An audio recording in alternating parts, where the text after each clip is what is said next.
YouTube.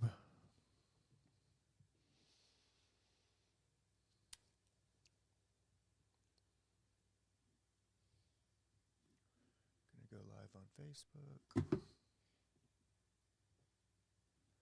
Start recording on OBS.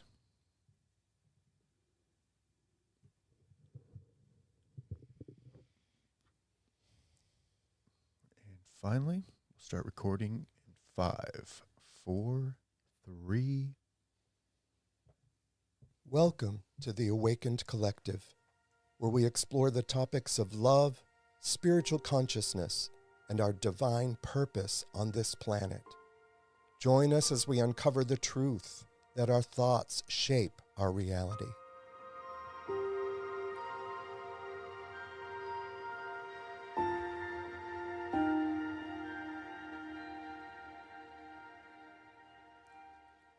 Welcome to the Awakened Collective. I am Rick Gregory, and I'm so glad that you are here with us, whether it's by some form of social media or podcast. You are welcome. Thank you. I want to also thank Alchemy Productions and Daniel Anderson for their gift of the studio and helping so many of us just bring our stories out to the world, because we believe that stories can change lives. So thank you for joining us today, and it never gets old for me. I want to remind you that you are the divine extension of your Creator's love on this planet, that you have never been separated from your Creator, and that we have never, ever been separated from one another. We are connected at the same source. I also want to mention that the thoughts and the ideas expressed in this podcast are my own and my guests, and they don't necessarily reflect the views of Alchemy Productions, of Daniel Anderson, studio or staff. They are ours. And I have a very special guest this morning. And before I introduce this special guest, because this is a very special guest for me, this is going to be a little bit of a longer introduction. So most of you know, if you've been following along and you've heard my story, you know that in 2010, I lost my husband at the time to an accidental overdose to pain medication, prescribed Percocet, actually, and went into a tailspin. It was really the darkest time of my life. You know, having lived decades and finally knowing what love was, you know, romantic, intimate, just love. I never had experienced it before. Only 8 years later to see that go away. I thought that I would never find love again. And a lot of people would tell me, Rick, you found love. A lot of people never find love the first time. And so I settled in the place that I had to be grateful for what I had. And I was very grateful. And, you know, to memorialize that period of my life and this special person at the time, I went back and looked at some cards that Kevin had written to me. One was for my birthday just a few months before he passed away. And in that card, he wrote a note. And so to memorialize my love for him, I had that note tattooed on my arm. And that note says, Rick, I thought I never had purpose, ability to love, truly love, or deserved it. Then I prayed, God sent me you. You are truly my world. Love, your husband, Kevin. And that's in his handwriting. Now you would think, fast forward a little bit, that was 2010 that he passed away. In 2014, in December, I went out for coffee with someone. And very early on, had this inkling of a knowing that God was up to something. And early on in our relationship, Glen saw, and Glen is my guest, saw this tattoo. And you would think, you know, there are people who would read something like that and maybe jealous, or read something like that and, you know, not be happy that it was tattooed on my arm. And what Glen said to me was, he looked at me and said, Rick, God has answered that prayer twice. Still gets me. And that's when I knew God was definitely involved in this. So we have been on a journey together. He is my fellow traveler in this life, my best friend, the love of my life, and my husband for the better part of 10 years. So I introduce you to Glen this morning. Welcome, Glen. Thank you, Rick. Wasn't expecting that. And I know we talked about this a little bit, but so I'd like for you to share your story with us, your life transformation story, how it all started, what happened, what's going on now. The floor is yours. Thank you. So I just thought I would tell a little bit about myself, where I came from, where I've been, what's happened, what's happening now. Very different from you. I grew up in very rural Mississippi, kind of poor, very far out of the country, like gravel road out. And loving home, but, dysfunctional, to be sure. My grandfather was an alcoholic, my mom's dad, but she did not drink. A very controlled environment. Looking back, all the isms were there, but it was not a drinking household. Going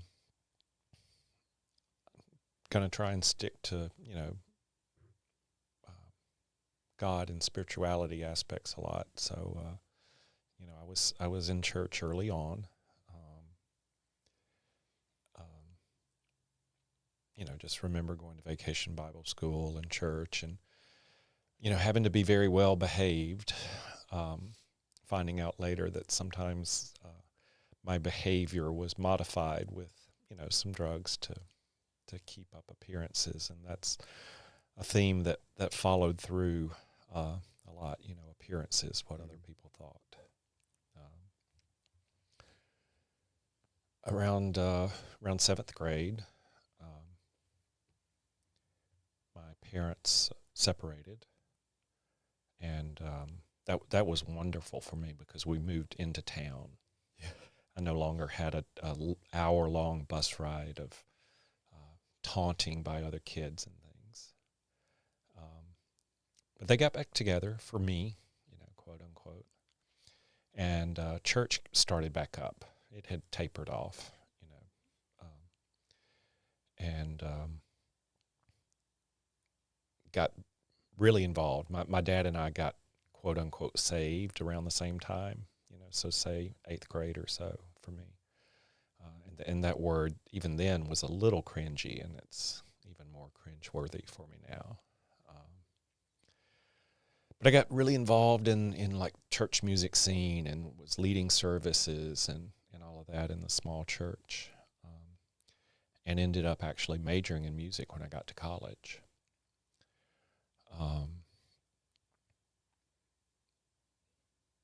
But also, from early on, I knew I was gay, and so there was a little bit of conflict there, but it wasn't something that I really acknowledged. And one day I was walking on campus. I'd actually left the Baptist Student Union, where I was very involved and, part of a drama team, Characters for Christ. And was just walking across campus by myself, and just, even though I had, a few girlfriends in college and things, I was like, you're gay. And that means that you don't have girlfriends, and I remember the overwhelming peace I felt, that it was okay.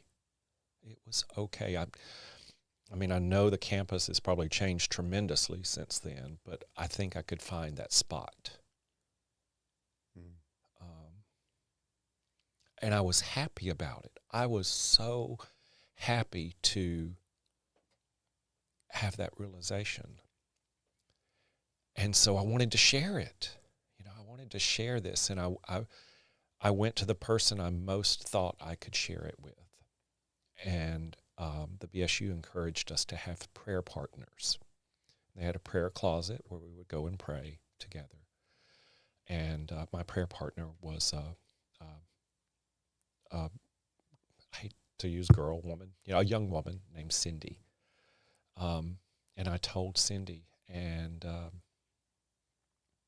thinking that Cindy would share in the peace I had, and that was not the case at all, and I began having, just people coming up to me and telling me how they were praying for me,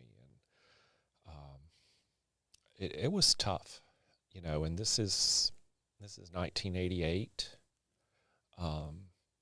There were a lot of things going on politically.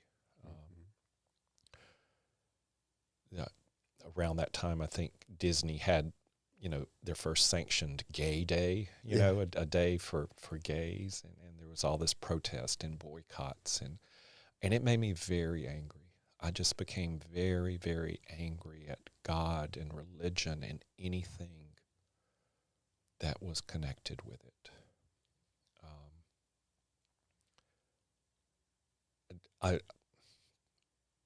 That peace was gone, Around that time, my parents separated again, and Mom moved to Jackson from the country. And after I had my first, little relationship, and that ended, and I was just a crushed little, 20-year-old or whatever. And I was at her house, and she asked me what was going on, and she point blank asked me if I was gay, and I said, yeah. And thinking it would be safe again, and it wasn't. And Mom had started drinking by this point. Mom was into her addiction, I would say. And, it ended up Dad finding out and walking into his house with a big Schofield reference Bible out to whatever Old Testament chapter and verse. And pretty much led to me just letting them think that my best friend, a girl, was my girlfriend. They created that story in their minds, and then it was very convenient for me until they figured out that that wasn't the case, and I had I was living with a guy, and there were threats made, drunken threats from my mom, but we left the state, and I didn't speak to my parents for a year. Somewhere around that time is where my drinking became what I perceive as not normal college drinking. I worked at a movie theater, and I had a day off during the week, and that day was spent listening to music and drinking. Pretty dark music now that I think back on it. And then when that relationship ended and I moved back to where I lived before, that's where I kicked in, back into the college town, and I was just partying and started getting arrested and just full on alcoholism. Those arrests ended up bringing me to the rooms of Alcoholics Anonymous, getting me into a treatment center. But that was all just to stop the court proceedings and the pending prison. And all I saw in the rooms of Alcoholics Anonymous was weak people, people very different than me. And I stayed just long enough to satisfy the courts, and I was gone. The next 10 years was not horrible. There were no more arrests, so hey. But, I was not cured, of course. I was still drinking pretty heavily.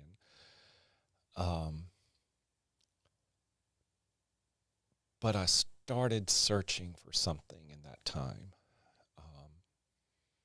Still very much identifying it at least as an agnostic, if not an atheist. But I was looking for things, looking at spirituality. I was looking at, I started studying Reiki, started studying Kabbalah. So definitely looking for something. The drinking started progressing a little more again. I was in a somewhat stable relationship at that time, but that ended and I entered into a less than stable relationship. And it really, really took off.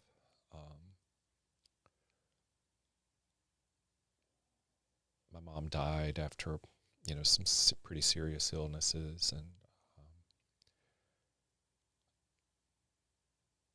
I just went off the deep end, kind of losing jobs, declaring bankruptcy. That unstable relationship didn't last long. Not a surprise there, I guess. But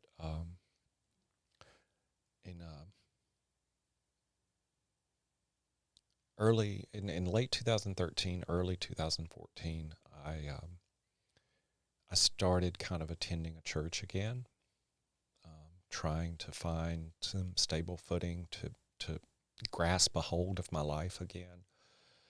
And to some measure, I did. I had not only sought completion in alcohol, but other people as well, codependency and things. And in the spring of 2014, so about 10 years ago, I came to a place where I was praying, and I was like, if you want me to be alone, if I am supposed to be alone, okay. And that's really the first time I had ever, I think, been okay with being alone. I think you may have been somewhere in the same place. Exact same time. Much. So, and then it became, in December of that year is when we had coffee. Mm-hmm. And that was a magical meeting, I think. Kind of comical. I was just thinking comical. Wow, it was. Won't go into those details, but those first few weeks I have to at least say that it was we went for coffee, and I had just had my teeth whitened at the dentist, and so we sit down for coffee, and I'm like, well, I can't drink coffee because I can't drink coffee for 48 hours. I ended up with a glass of water. Anyway, yeah, but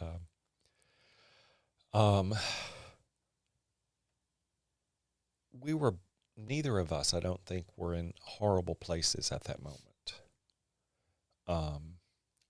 We both knew we had been exposed to Alcoholics Anonymous, but neither of us, I think, we were more in the shallow end of our alcoholism at that point. But it didn't take long for us to dive pretty deep. Just kind of feeding off each other, in my mind. Yeah, I know I was. True. That's true. We were still going to church, 2 churches at this point. I don't think I was ever drunk at church, but yeah. I wasn't drunk at church. Yes, we were going to church. And found a new church. So that episode back in 1988 with my prayer partner in the Baptist Student Union and all, that was my first real disconnect from any concept of God or a loving God. So you and I found a new church that we had kind of checked out and felt safe in and thought we could be a part of. You were there for a year, right? Or more. Yeah. And as it came time for us to be a part of by becoming members, after many meetings with the pastor, we were called in and told we could not. disconnect again. You know, and it just kind of seemed to dash just everything against rocks. Especially when, when that amount of time in any place, in any community, where you've developed relationships, with people, and people love you, and then to be told you're basically not welcome to be even considered a member, certainly not able to serve here. That it can be heartbreaking. And at that time, I think at least for me, I was still looking for validation outside of myself. Mm-hmm. I don't know if that's true for you, but Yes, definitely.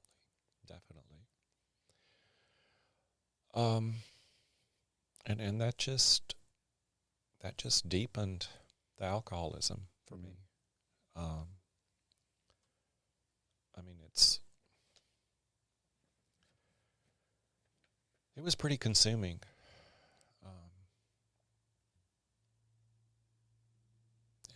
And just so dark, but flash forward a little bit further. I mean, and it wasn't always, of course. There were good days and good weeks and things, but then in Easter weekend of 2019, a 4-day binge. I remember the Monday after Easter when you walked into our family room and said, "Glenn, we can't keep doing this." And I remember that moment somewhat like I remember the moment on campus. I remember it with a glow. And that was definitely for me a God moment.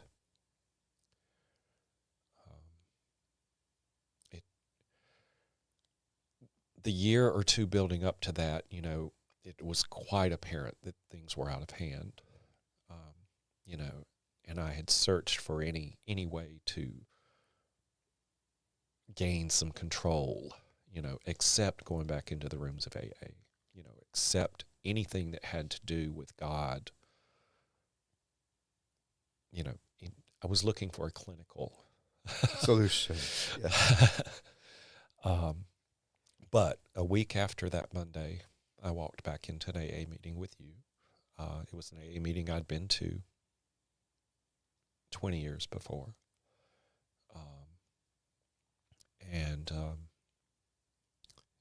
That was a start. That was a rough week leading up to it, detoxing and all without any medical assistance. The AC went out that week. I don't know if you remember that. Yeah, that's right. So, and you shared before your experience walking into that meeting and what you were thinking you were going to be met with, because you knew some of the people that were there still, right? Right. And I just thought, well, they'll see me as a failure. They'll laugh, whatever. Mm-hmm. But of course, that's not the case. I was welcomed. And that meeting was at a little Episcopal church near our house then. And they had little quarterly meditation books or daily reading books. And I remember picking up one of those. And that was kind of my connection at that time. I didn't have any AA literature or anything. But just started reading that little, daily reading book, daily meditation, whatever. And I started going to a noon meeting at that church, that same church, and that's where I met my sponsor, who was on recently. And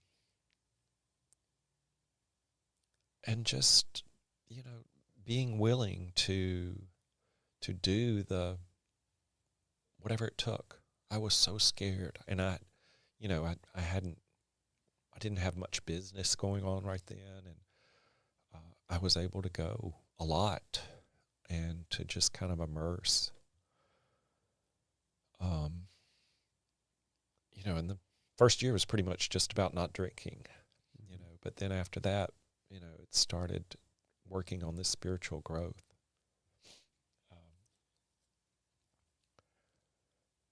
And you started reading this book, A Course in Miracles, and you would read a little bit to me sometimes, and it sounded so... I did not like the language of it at all. But you wanted to start working the workbook portion of it, which is where you take a lesson each day for a year. And so I agreed to start it with you, skeptically, but I agreed. And what a difference that made.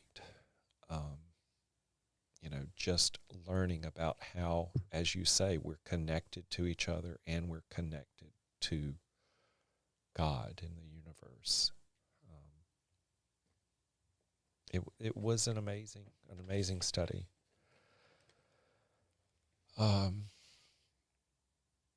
From that, I now see all the divides that get put up. We're divided by who we love, the color of our skin, who we vote for, where we live, what we do. But we're not really divided at all. No. All the divides are put up by people. And for me, it's people that divided me from any type of spirituality. Would you think it was, people, I'm just thinking that in my own perceptions, how I perceived the way that I was, how I interpreted even the situation in the church we talked about, how I held that in mind was I had a choice to either hold that in mind as something that, as a sword that was actually only falling on me, or letting that go and letting those prisoners of war go. But I never knew I could do that. Right. I just assumed people behaved the way they behaved. They affected me, and that's fact, and that's what I think I learned too in A Course in Miracles, is being able to let that go. Right. And not to let that situation be a divide between me and those people. Yeah. Those people, quote unquote. Yeah. that they're children of God just like I am. Mm-hmm. We're no different. And I've done things to divide myself from people,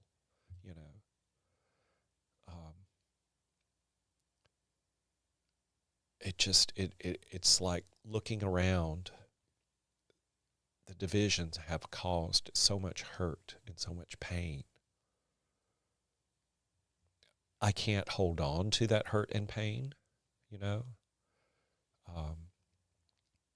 but you see it everywhere. The man on the corner.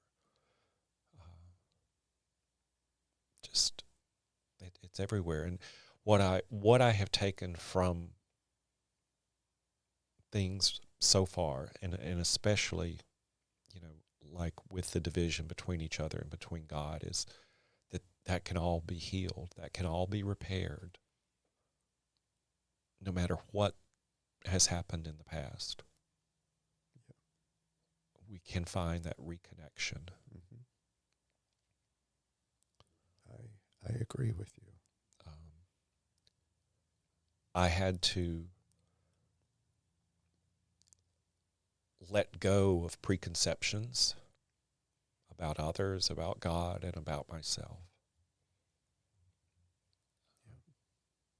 We collect all that stuff, don't we? And it's just, until we are able to take a step back and become, what I say, the witness, we can do that self-examination and look at ourselves and look at what we're thinking and where those things came from and originated from, and begin to do that work. And then we see the outside stuff begins to change. I don't know if it really changes or we just see it differently, but Perception. but there is a change. And then also understanding, like you said about we're not separate, recognizing that everyone's on their own journey and not everyone sees things the same way. That, we've said on here many times that we come to this planet as a child, and you see a little kid, 2-year-old, how much joy and happiness they have. They're so connected with their creator. And then it's like we go into this state of amnesia or unconsciousness. And then life is a series of experiences that hopefully wake us back up. But some people just are still in the experience stage and haven't yet woken up. And if we can look at people that way with grace and kindness, we can understand that we're all just doing the best we can with what we know today. Mm-hmm. Definitely. And as I was thinking back of, where I came from and all that, it was a dysfunctional household, Mm-hmm. and my parents, or my mom especially, grew up in a dysfunctional household.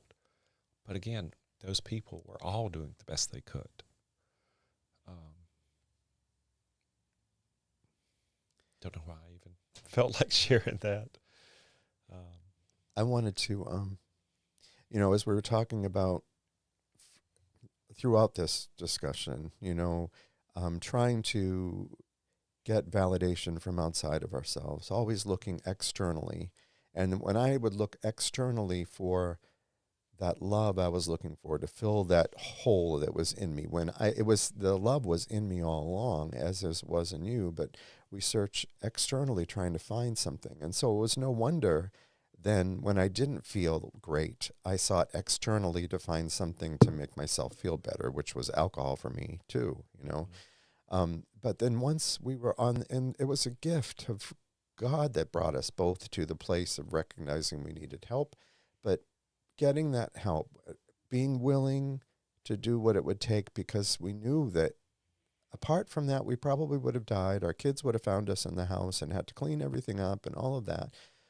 But the grace of this power greater than us, once we began to do our part of cleaning up our side of the street, as we call it, life began to change. We began to see things differently. The external things that I was no longer seem to be working to make things happen, but they were just happening. That's why we call it work, but at the same time, the work is just me being willing and you being willing to look at ourselves, admit what we see, ask for help. But it's just waking up to that. I want to share, I didn't tell you I was doing this, and don't get nervous, but I want to share a picture. If you could put up this picture. So this is Glen, only just a few years ago.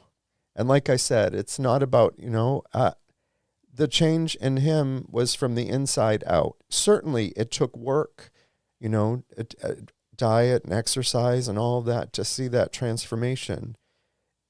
But it started with the desire. It started with, all of a sudden, I care about myself. All of a sudden, I want this, I want to get better. And then, this guy runs races now. I don't do that yet, but runs races, has won like first place, second place. And I can't remember them in 5Ks. And it all just started with waking up. All just started with saying, hey, I can't do this anymore. And realizing that, if we continue to just do the same crap, we're going to get the same results. Thinking somehow that things are going to be different. And I tried losing weight for decades. I would say, well, if I do this program and I stick to it every day and do, but it had to start from the inside out.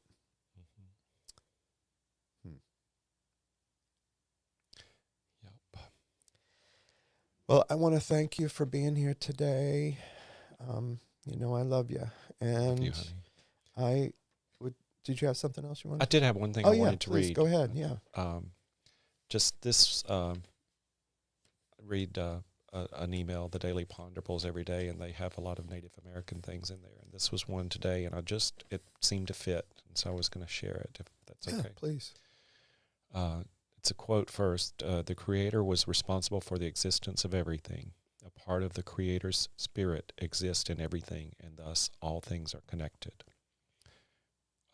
That's from Larry Aitken with a Chippewa. The Creator designed nature, people, and all things as an interconnected system. Everything is connected to each other. This connection exists in the unseen world. The same way our body parts are all part of the same body. The parts are separate but also connected. If a part of our body is in pain, the rest of the body recognizes this pain as its own. In other words, the pain of one is the pain of all. This is also true of every interconnected system, because we are all connected. We should respect and take care of our earth and each other. We are all connected. I'm going to ask Danny if you'd put up our contact page. For those of you who are listening by podcast, obviously you didn't see the picture I put up of Glen, but you can go to my Facebook page, which is the Awaken Collective, and check that out. Also my YouTube page, and all of those links are here, which you also can't see if you're watching by or listening by podcast. But the website is theawakencollective.org. Email is Rick Gregory at theawakencollective.org. And I'd love to hear from you, especially if you're struggling. Reach out. YouTube is YouTube at Rick Gregory, Rick.Gregory. TikTok is official Frederick Gregory. My real name's Frederick, but I go by Rick. But please reach out, especially if you're struggling. If you have any questions, comments, would love to know that you're listening. That would encourage us. And on Friday, the 1st of March, you're going to finally hear from pastor and author Josh Scott with Grace Point Church in Nashville, Tennessee.